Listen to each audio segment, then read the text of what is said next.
Welcome to I Wrote That, a podcast where we bring authors and industry experts together to talk about all things books and make the journey to authorship just a little bit easier. My name is Larissa Soehn, and I am the CEO of Next Page Publishing, a hybrid publishing house where we help entrepreneurs write books to grow their businesses. Now, I'm on a mission to help aspiring authors feel like they are in control of the publishing journey and that they are supported by a team of experts who genuinely want the best for them and their books. If you are in the very beginning of your journey, or maybe you have a manuscript that you're finished and you're not sure how to get it out into the world, I encourage you to reach out to us at nextpagepublishing.net. You can schedule your free discovery call and find out how our team of experts can make your journey to being a published author easy, smooth, and successful. Now, without further ado, let's get on to our next amazing guest and make your journey to authorship a little less complicated. Welcome to another episode of I Wrote That. My name is Larissa Soehn, and I am the CEO of Next Page Publishing, where we help entrepreneurs write their books to grow their businesses. And we have been doing this for many, many years. And in that, we have made the most amazing connections. And one of them is Jenn, and I'm going to say her name right. I know I am. Jenn Espinosa Goswami. Yes? 100% right. Yes. Okay. So Jenn has come into my circle, and now she's ready to come into your circle and teach you all of the amazing things when it comes to being a speaker and what goes along with that as an entrepreneur. So Jenn is an ACC MAL and is certified as an ICF public speaking coach and the founder of Weightless LLC. Jenn helps entrepreneurs speak more clearly, consistently, and confidently on stage or camera. She's recognized as a top 15 coach in Minneapolis in 2024. Congratulations. That's huge. Thank Jenn you. is an international speaker who has presented to thousands of executives and entrepreneurs over the past decade. And she has a master's degree in leadership and has served on multiple nonprofit boards. Welcome, Jenn. Thank you, Larissa. It's so wonderful to be here. It is, yeah, and it's so good to have you back into the circle. I know you and I had chatted before about ways to connect and work together, and these types of connections are the spice of an entrepreneur's life, of when you can come together and say, "Oh, I have a space on my stage for you. Do you want to come on and talk about what you do?" So maybe I'll just get you to introduce yourself a little bit more casually than me reading a script. Sure. So I've been an entrepreneur for about a decade, but it was totally by accident. I never went to school with the intention of being a business owner.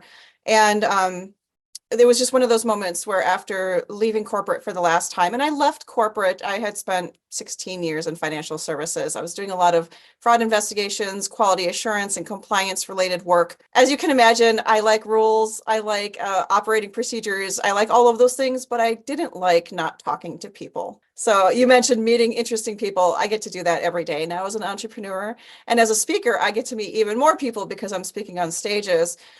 But one of the things that really sparked my interest is public speaking in general, because I'm a kid who grew up youngest of 4 children. Nobody cared what I had to say. I didn't speak up ever. I was a really good student in school, but that's because I knew the answers in class. It wasn't because I thought people were interested in what I had to say. So it was a really interesting transition to go from the quiet, smart kid to someone who now speaks on stages and helps other people speak on stages.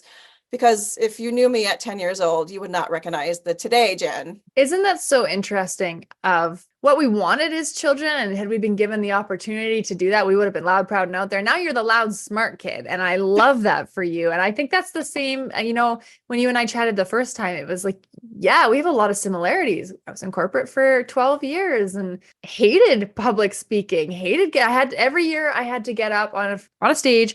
I can talk, I swear. I had to get up on a stage in front of over 500 male leaders in my industry and present a safety presentation. They would rather be anywhere else than there. That's not intimidating at all, is it? Oh my God. And I was in my 20s, early 20s, and one of the few females in the room. It was the worst. And now you're kind of dragging me off a stage. Get off the stage, you're done. So now you can't shut up, right? No, I can't. And I don't want to either. And I think working with people like you is what gives the person who thinks based on probably unbiased or biased beliefs that they cannot do it, their previous experiences make them think that's not something they're capable of. And people like you come in and you kind of bust the lid off that myth and say, no, let's work the system. So what does it look like when someone comes to you? What kind of processes do you walk them through? Yeah, so people usually come to me when they're in one of two stages in their business. So I typically work with coaches, consultants, and authors. And so I help them to translate their message from either a personal message, maybe an inspirational message, to something that can fuel their business or sell their book. So usually they come to me after having some experience with speaking. So a lot of the people I work with are really good speakers, and they've been invited to speak. They've done presentations before, whether it's in corporate or just through their business. They're talking all the time if they're podcast hosts and things like that. But they don't really know how to strategically find more stages to speak on. It's just been something that they stumbled upon by accident through their great connections and collaborations online. And so they're like, oh, Jen, I really want to do, speak at 4 different opportunities per month. I would really like to incorporate more of the big conferences or the retreats or the masterminds or different types of stages than I'm able to find on my own. And I have no idea where to start. So that's the first type of person who might connect with me. The second type of person is one who's been speaking.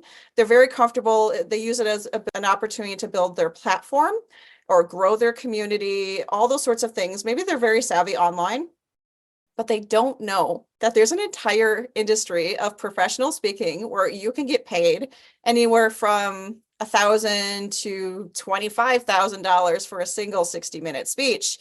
And this is people who are not celebrities. Like celebrities are getting paid 100,000, 200,000. Former presidents are getting paid that kind of money. But even as someone who's not, an expert or a celebrity, you can still get paid 25, 40, $30,000 for a single 60-minute speech. And so a lot of what comes up for my clients is this imposter syndrome of who am I to charge that kind of money for an hour's worth of time? So there's a lot that goes into coaching around that, not just the skills of presenting on stage and engaging your audience, which is really important, but also owning your expertise and understanding that you do belong on stage. And there's a stage for everyone, in my opinion. Yeah, and I would agree with you on that. I think we can confidently say that, yeah, there's enough weird stuff, there's enough niche stuff, there's enough broad stuff out there that you can find pretty much any stage that you're looking for. Now, because this is a show for authors and mostly entrepreneurs at this point, it makes a lot of sense that the people that also come to me want to have speaking careers, or they want to be on podcasts and be guests, or they want to be a host of their own podcast. So thinking of them specifically, let's say they're considering writing a book. They haven't pulled the plug yet. What advice would you have for them as it aligns to their speaking career? Like, how can a book help them? Yeah, well, there's a myth out there, and I've been bunking this myth for years. I personally did not write a book. I'm in talks to potentially collaborate on a book this year. I have not written a book yet, but when I first started as a professional speaker, everyone told me, you need a book. Jen, write a book. And when you start pricing out what it takes to receive the support you need to develop a book, it's not just the writing process, it's all the other things that go into it, which I'm sure your audience is very savvy to. But it's a lot of work. And typically when it comes to book sales, you're not going to sell a lot of your first book unless you're super dedicated and strategic. So it can be a great way to build your credibility, but you don't need a book to get on stage. It's helpful if you have a book, like it can make you a more marketable speaker.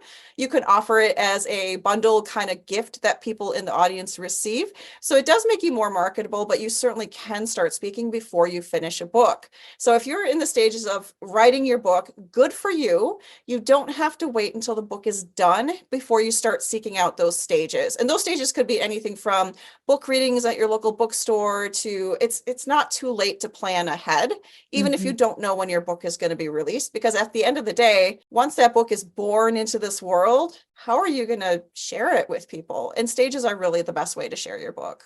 And I think I want to echo that, because I agree wholeheartedly. You don't have to wait to write to start stages. And a lot of people don't, but what the book is really good at is focusing and elaborating on your message, right? Like on a speaking stage, you're going to get, let's say, max 60 minutes. That's on the long side of a conversation, maybe 90 if you're the keynote or something like that. In your book, you get like 5 to 10 hours of content that you can push out. And so you might tell one story, and then in your book, you tell that story in multiple different ways, and you expand on it.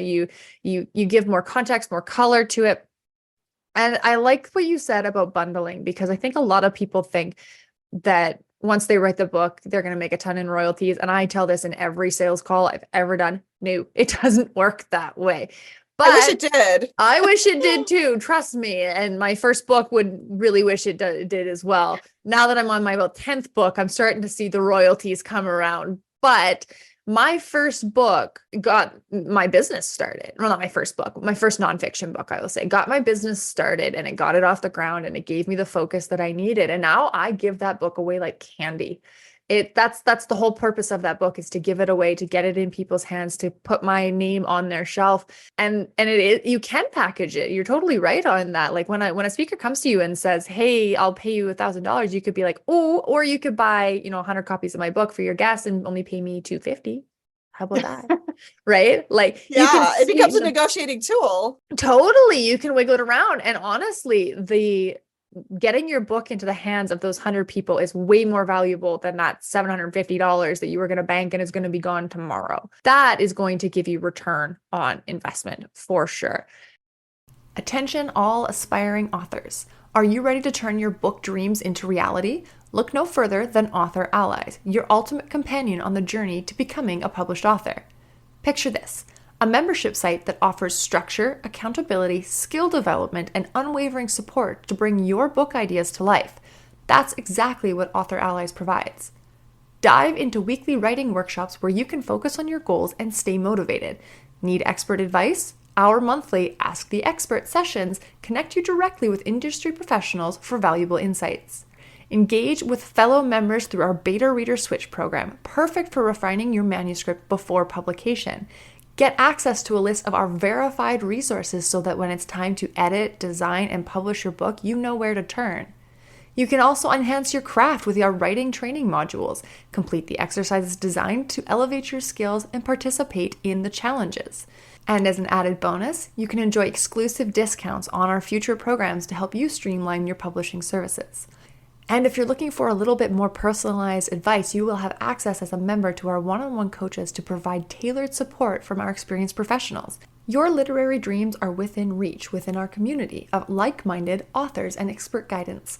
Visit nextpagepublishing.net to join the membership and create a community around you and your book that guarantees your success. Okay.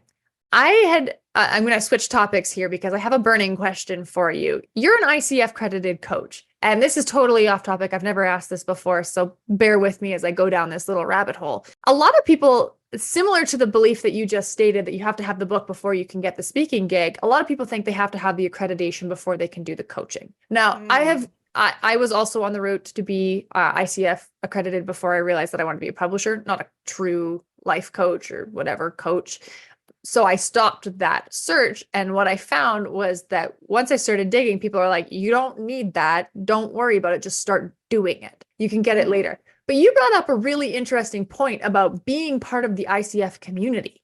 And I want to talk about what it's not so much the accreditation to get the clients, but what the community aspect of it offers. So would you mind just elaborating on that a little bit? Sure. Well, I would say, first of all, that I agree, Larissa, you can certainly start coaching without being accredited or having designations behind your name. I was a health coach for years before I started doing what I do today, and I never got certified as a health coach. Now, the reason for that was really specific, because when you get certified as a health coach, it's basically being trained on someone else's protocol, and then you get a piece of paper that says you know that person's protocol really well. I didn't want to do that. I was agnostic in terms of how I supported my health coach clients.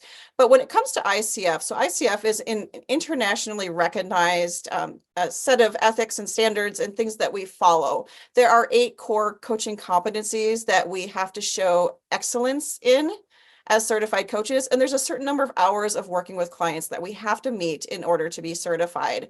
And yes, it is a community of coaches. And now if you're in the community of ICF, I will say that there are differences in different chapters. There's differences at the international level versus the local level. I have served on the board for my local level, a great group of coaches here. And not everyone in our group is certified. They could be students in a coaching program. They could be coaching curious. They could be experienced coaches who maybe got certified after years and years of serving clients.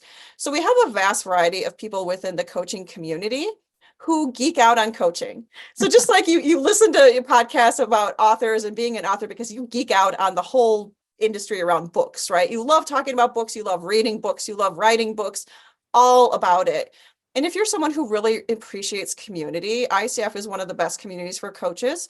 It's kind of funny too, because Speaker Flow recently submitted a report, a state of the industry, and a good percentage of people who are professional speakers come from the ICF coaching community.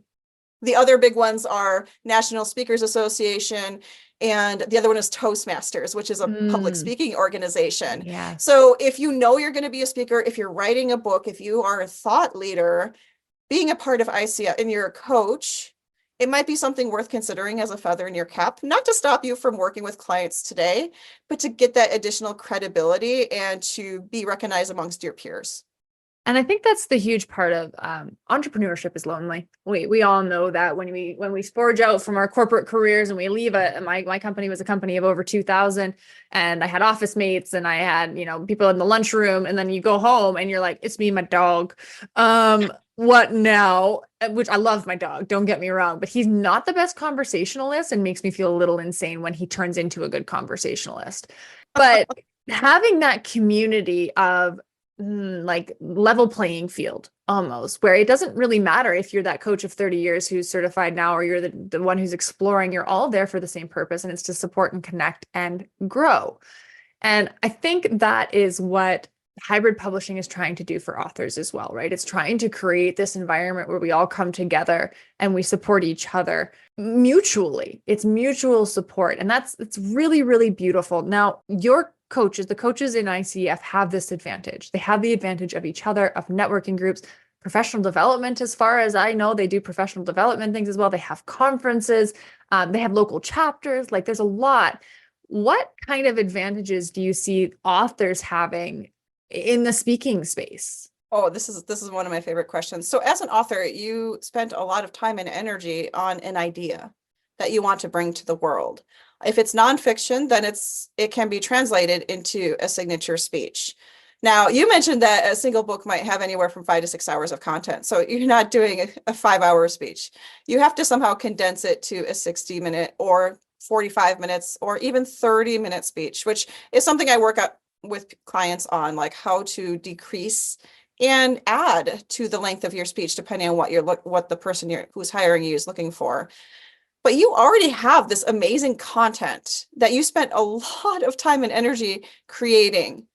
Now you get to, dice it up and deliver it in many, many different ways as a speaker, because as an author, there are many ways you can show up. You could show up reading portions of your book. You can turn your book into a course. You can offer challenges online for working through whatever the topic of your book is. There's lots of things you can do to repurpose your book, and creating a signature speech is just one of them.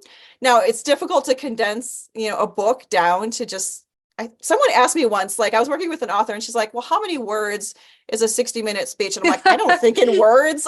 That's just not how I operate. But like I told her, why don't you take your book and read an excerpt from your book that you think would be important as part of your speech? And then you can see how many words that would be.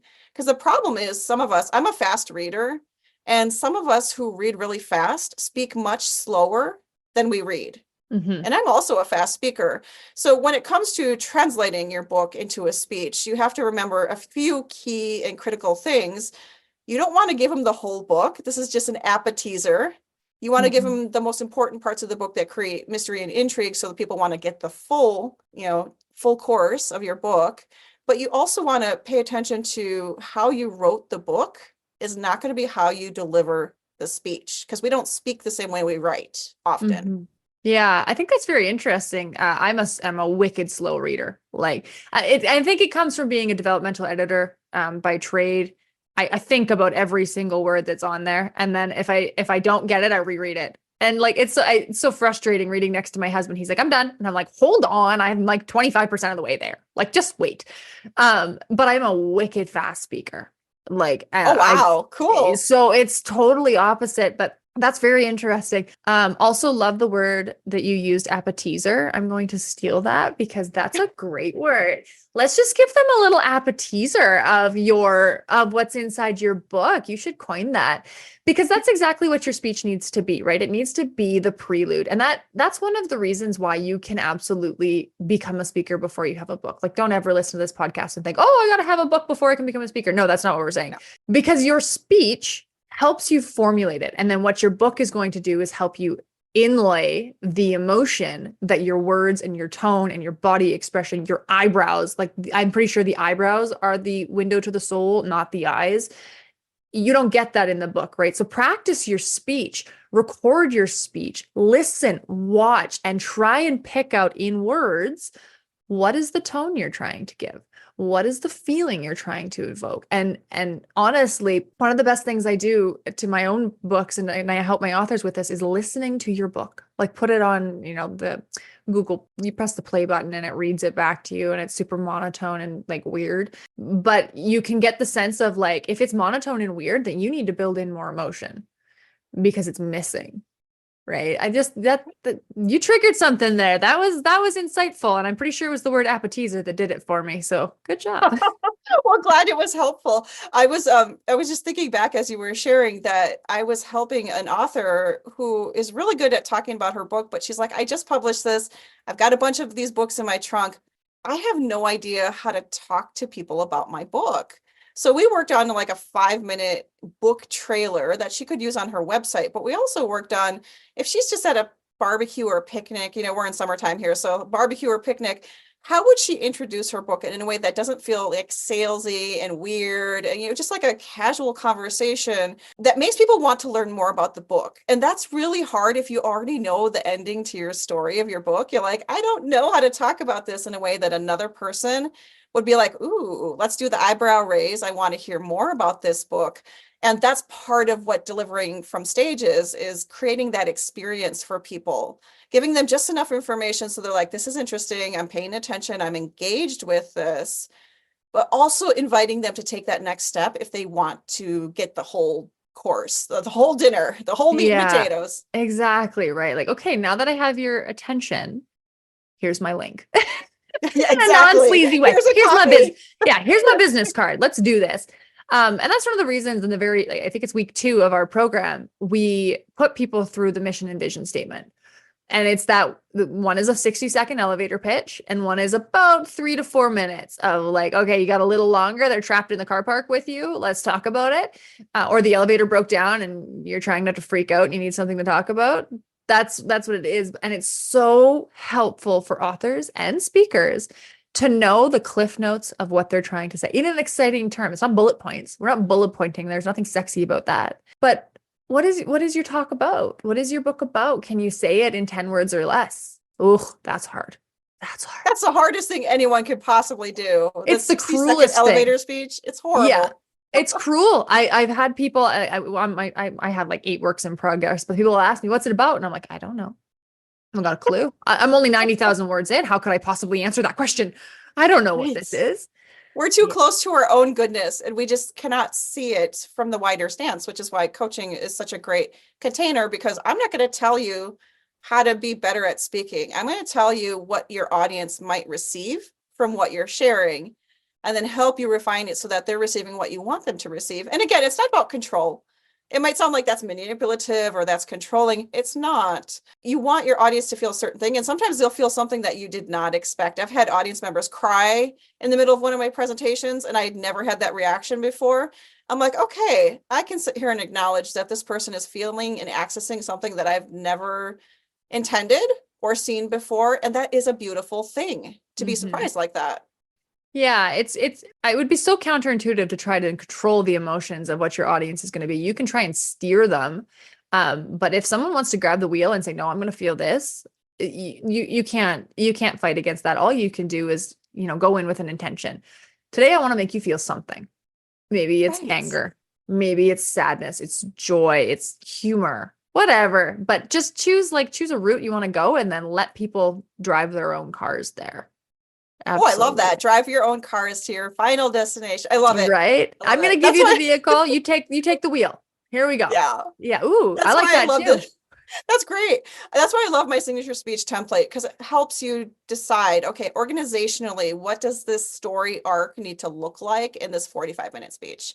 I It's really love. helpful, especially if you're used to book structure, but when it comes to a speech, it's a little bit of a different structure. Yeah, talk about that. Talk about how it is different and what that structure looks like. Yeah, so sometimes when you're in the midst of writing a book, and again, this is just from what I hear from my author friends, is I'll sometimes you don't know validate how the anything, don't worry. I'd love to hear your thoughts too. Sometimes you don't know where the book is going to end up, like what the finale is going to look like until you're done writing it. And then you're like, oh, I had no idea that would come out. That's not how you approach a speech. You approach a speech knowing that here's where I want to end up. And then you work backwards from there, Hmm. which is a total flip, right, of perspective. Like you may not know what that looks like when you're in the middle of writing your book, or you might have an idea, but your characters take you elsewhere. But with a speech, you want to be very intentional about, okay, this is either the emotion or the thought I would like to leave my people with. And what they do with it is up to them. But along the way, I'm going to share stories. I'm going to share examples. I'm going to share points that support this feeling that they're going to end on. And yes, maybe sometimes there'll be bumps in the road and detours and things like that, which I will create through transitions and through different things like how you stand on stage, how you use your hands, how you use your facial expressions. There are different things you can use from a delivery standpoint to help evoke that emotion along the way. But yeah, memorize your beginning of your speech, memorize the end of your speech, because that's what people start with, having that conversation with you. And that's where people leave you. And those are the parts that they're going to remember the most. Along the way, you just create this entire experience. Like that road we talked about. They're going to drive wherever they want. They're going to experience whatever they want along the road, but you create the landscape for it. Yeah, I like that. It's like going to Google Maps and being like, okay, I need to get from A to B, and then it gives you three different options. Right? Right. The starting and the end is always the same, but the route you take to get, and that's what makes it feel genuine and authentic. So I have my own speaking coach at one point. He's been, well, not one point, he's still working with me to help me. And that was pretty much exactly his advice of like, know where you're going, know where you're starting from, and then make the middle genuine. Don't script it. Like it's, the plot points, the high points. But and I will say the book thing, I'm going to contest you just a tiny bit on that. I would say Let's do it. fiction, you're bang on. Like especially if you're a pantser and you don't have my brain does not have the ability to plan out things. Like I have no idea what's coming in my books. And I hardly remember what's happened in my books, thank you to the terrible memory. My fiction books are always a little bit different. And that's the point of starting with the mission and vision statement. It's like that big promise. Like, what are you going to give people? Because they're in it for a different reason. Nonfiction, they want something. And so you need to know what you're giving them, clear as day. And then every chapter that you go into supports that mission. And I think it's the same with the speech. Like, again, the conclusion, you know what you're going to give them. So every story, every anecdote, every joke, every teary tale that you tell supports that. Fiction, you can be a little more loosey goosey because they're only there for one reason, and that's entertainment. And if you're reading smut, maybe a little something else. But usually it's just entertainment. So it is a little Hello, bit different. Bridgerton. Right? Yeah. Like depending what kind of fiction you're reading, you might have a slightly different goal, maybe a little like real life motivation or something like that. But the nonfiction space, a poorly organized book, you can tell, didn't have this conversation in the beginning. They didn't ask the question, what's the point of my book? Like, why does it exist? Because then it's kind of all over the place, right? The stories don't have cohesion. The chapters are out of order. They're not working towards a common goal. They're just kind of there. And I see the book that you have in your background, You Are a Badass. I just finished Jen Sincero's other book, You're a Badass at Making Money. So good. Oh, it's so good. And you can tell every chapter is building up to the same promise. You are a badass. Right? That's her big promise. She's going to convince you. She's going to give you everything you need. And that's what your book and your speech need as well. What's the big promise? What do you think? How do you think about that? Yeah, I love that you brought up the idea of promise because that's one of the things when I just finished another round of speaker launch, which is my 2-day like intensive experience. And we talked about that. We talked about your speech title and how your speech title has to do a lot of work. It has to do a lot of the heavy lifting because often when you're pitching to different stages, you start with your title, if not your topic. And the sexier your title is, and the more heavy lifting it does for you, the more likely they're going to say, I want to hear more, send me more details about this. It's kind of like a book proposal, I guess, in that way. But yeah, the speech title has to hint at whatever the promise you have within your speech. Yeah. And if it doesn't do that, then they might be like, we're going to look at this other speech, or we're going to hire this other person.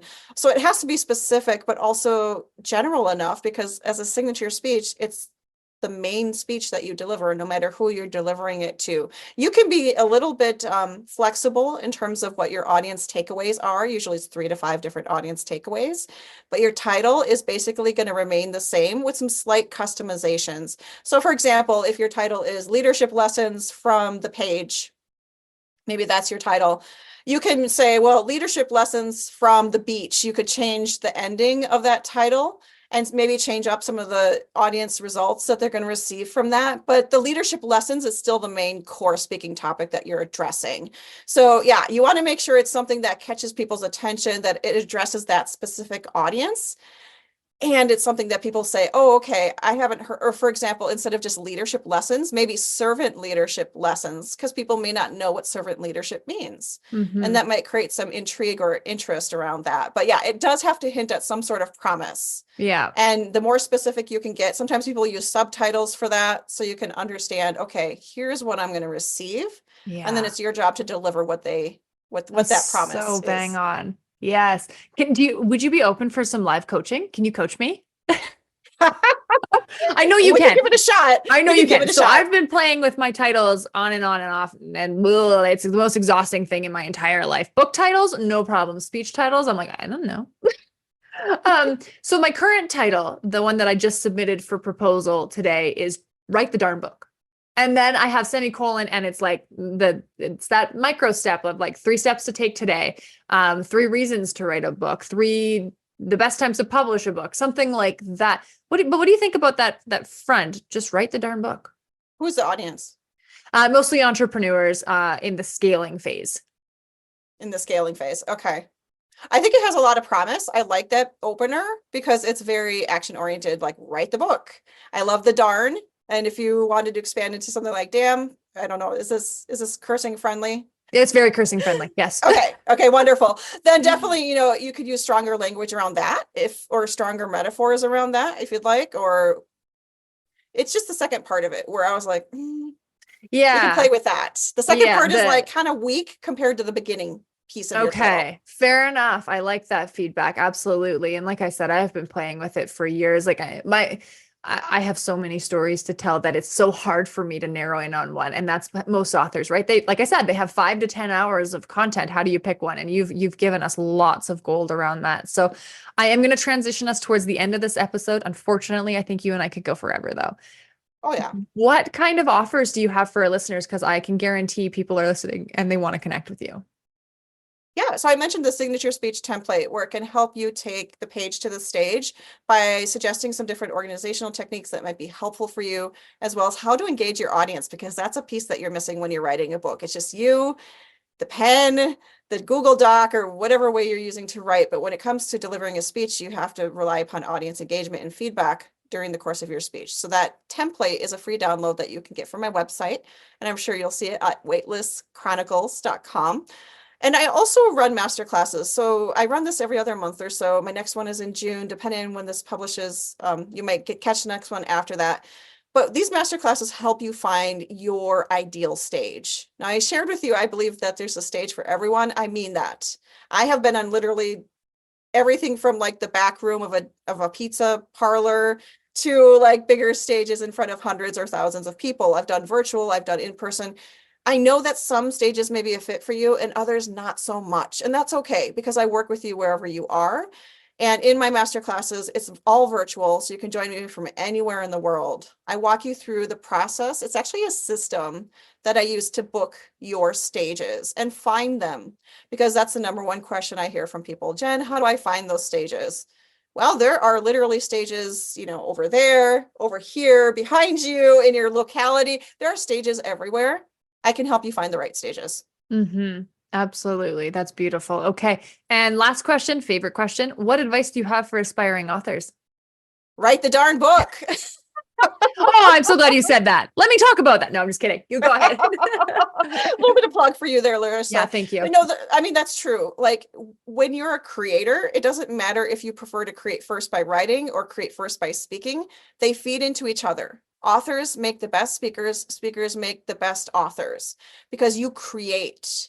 You have ideas you like to share and you create. So if you're considering a book, it will never be a bad thing to be a published author, regardless of what happens with that book. It's an idea that you probably won't be able to let go of if it's there in your heart. You probably need to express it. And maybe that's not a book right away. Maybe that starts with speaking. But in any case, the more ways you can express that, the more you will feel fulfilled that you have shared your message and you have made the impact that you hope to make in the world. Yeah.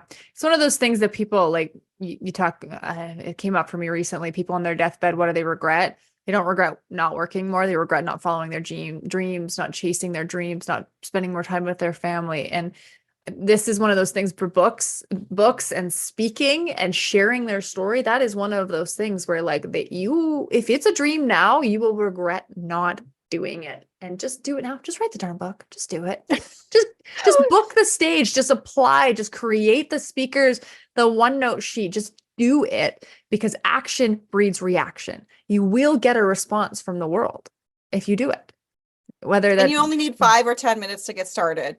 Don't feel like you have to book an entire weekend or block off 5 months of your life. Just start with something. Absolutely. Well, thank you so much, Jen. We're going to put all your links down in the show notes so everyone can go and grab them there. And it's been an absolute pleasure having you. Thank you so much for listening to this episode of I Wrote That. Be sure to like, follow, and subscribe to our show so you don't miss any of our upcoming guests.